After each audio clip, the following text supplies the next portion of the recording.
The most efficient way to use testRigor is, two parts to that.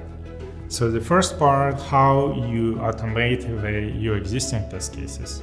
And for that, you can literally outline your own terminology in testRigor to be more specific actions, and then literally copy-paste your own test cases, which will become executable in testRigor out of the box. After that is done, next step would be writing test cases before engineering started working on the feature, because your own terminology have already been outlined. Your product managers can write up how new features should work using their own terminology.